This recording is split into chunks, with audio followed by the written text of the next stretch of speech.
Salut l'équipage, c'est Jiyu. Aujourd'hui on va voir le fabuleux métier des seiyuu au Japon. C'est parti. Le métier de seiyuu est l'équivalent du comédien de doublage en France. C'est un métier qui peut être exercé dans beaucoup de secteurs différents. On les retrouve principalement en tant que voix off pour les programmes télé, des doublages pour des films ou des jeux vidéo, et bien entendu ce qui nous intéresse le plus ici, pour nos personnages d'anime préférés. Le terme de seiyuu peut être assez flou en réalité, car l'appellation seiyuu vient de l'ancien métier Kohei no Hayu, soit acteur de voix, qui a été raccourci en gardant le premier et le dernier kanji. Ça nous donne donc cette nouvelle appellation. C'est dû à cette ancienne appellation que certains points restent assez flous. Le plus flagrant est quand un seiyuu doit interpréter une chanson dans la peau d'un personnage. Reste-t-elle une seiyuu car elle est dans le rôle du personnage, ou devient-elle une chanteuse? Enfin ça je vous laisse vous faire votre propre avis, car en réalité ça n'a pas beaucoup d'importance pour la vidéo, c'est que de l'appellation. Maintenant que vous savez tout du métier, on va voir les plus grandes seiyuu qui ont marqué notre époque.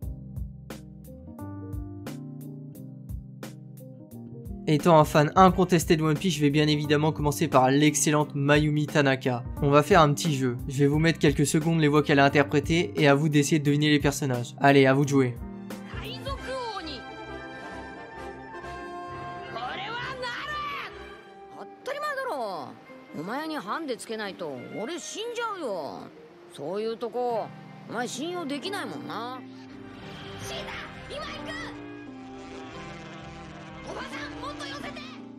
Alors vous les avez trouvés? J'espère que vous avez au moins trouvé le premier, sachant que je vous avais donné l'indice de One Piece, bon, il était assez simple. Et n'hésitez pas à noter votre score sur un petit bout de papier ou sur votre tel, et de me dire vos points en commentaire à la fin de la vidéo. Ça fait toujours plaisir de vous voir participer. Mayumi Tanaka est donc bien évidemment la voix de Luffy de One Piece. Une voix qui a bercé la plupart d'entre nous pendant notre jeunesse et qui continue à nous émerveiller aujourd'hui. Elle a aussi fait d'autres gros rôles comme Krillin Dragon Ball, Pazu du film Le Château dans le ciel et bien d'autres que je vous affiche à l'écran. Elle est née à Tokyo en janvier 1955 et a commencé sa magnifique carrière en 1978. Il faut savoir qu'elle est aussi actrice. C'est d'ailleurs car Mayumi Tanaka est la voix de Krillin et de Luffy qu'on a eu le droit à cette super rêve d'un Dragon Ball Super.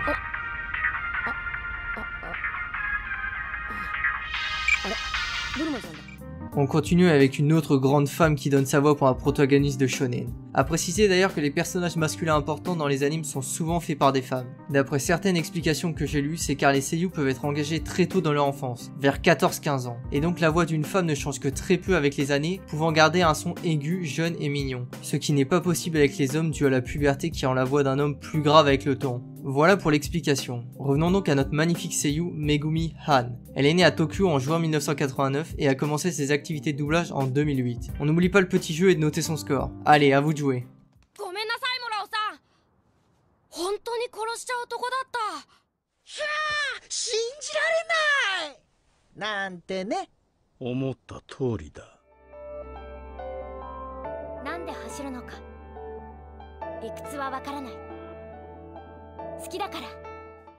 J'espère que vous avez réussi à en reconnaître. Il y avait bien sûr entre autres la voix de Gonfrix de Hunter x Hunter, celle de Obito Uchiwa de Naruto ou encore celle de Makimura Miki de Devilman Crybaby. Elle a pour le moment joué peu de personnages même si elle a déjà fait de gros noms. On peut expliquer ça tout simplement par son jeune âge de 32 ans, ce qui lui laisse largement le temps de nous offrir d'autres pépites.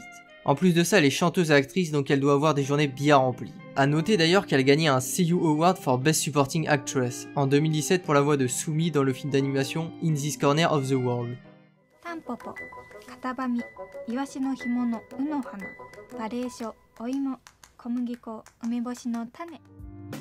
Petite pause dans la vidéo pour vous demander de vous abonner et mettre un like, ça soutient le taf de ouf, donc merci à ceux qui le feront.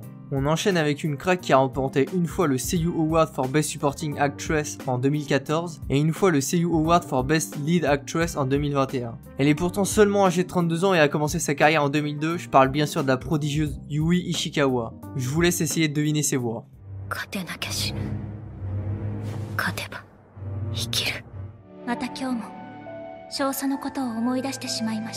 Vous les avez sûrement reconnus, Mikasa Ackerman de SNK et Violet Evergarden de l'anime éponyme. On remarque également que Yui Ishikawa ne donne sa voix que pour des persos féminins, ce qui change des précédentes. Par contre, je ne sais pas si c'est un choix personnel ou peut-être que sa voix ne s'accorde pas avec des persos masculins. On peut aussi noter qu'elle a beaucoup doublé pour des jeux vidéo, avec majoritairement des rôles pour des jeux SAO. Petite précision concernant ces deux awards qu'elle a remportés. Le premier en 2014 était pour le meilleur second rôle féminin avec sa performance pour Mikasa Ackerman, et le second award en 2021 était le prix du meilleur seiyuu dans un rôle principal pour le film Violet Evergarden. Et pour finir, je vais vous parler de Kaito Ishikawa. Même chez les hommes, on retrouve des vrais cracks. Pour le définir, je pense qu'on peut dire charbonneur. Il est âgé de seulement 28 ans et vous allez voir tous ses rôles. Je dois avouer que quand on le découvre, c'est assez impressionnant. Du coup, avec notre petit jeu pour l'instant, vous pouvez marquer au maximum 8 points. Mais vu que Kaito Ishikawa a énormément de rôles, je vous propose 5 persos à deviner pour monter un score de 13 points. Et comme ça, même si vous avez un score faible, vous pouvez remonter à un bon score. On n'oublie pas l'esprit shonen, toujours se dépasser.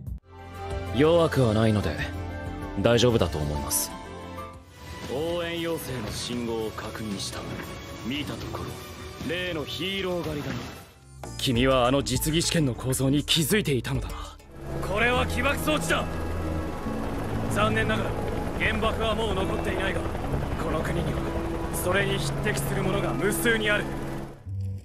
なんだよその顔。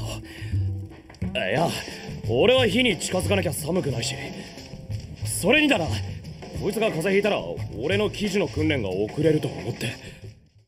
Alors, je vous avais pas menti, quand je vous disais qu'on était sur un vrai monstre. Bon, pour le petit jeu, il fallait bien sûr trouver en premier Tobio Kageyama de Haikyuu, en second Genos de One Punch Man, en troisième on avait Tenya de MHA, en avant-dernier c'était Nine de Terror in Resonance. D'ailleurs, si vous avez pas vu cet anime, foncez le voir, c'est à mes yeux une vraie masterclass. Et pour finir, on avait Shiho Kimizuki de Seraph of the End. Vous vous en doutez après tout ce que je vous ai dit, mais ce n'est qu'une petite sélection de tous ses rôles. Je vous mets à l'écran tout ce qu'il a pu jouer, en vrai c'est vraiment fou, autant de voix à seulement 28 ans. A savoir qu'il fait aussi du doublage pour quelques jeux vidéo, et vu la qualité de ses rôles, on peut qu'espérer continuer à le voir dans d'autres animes pour qu'il continue à nous régaler.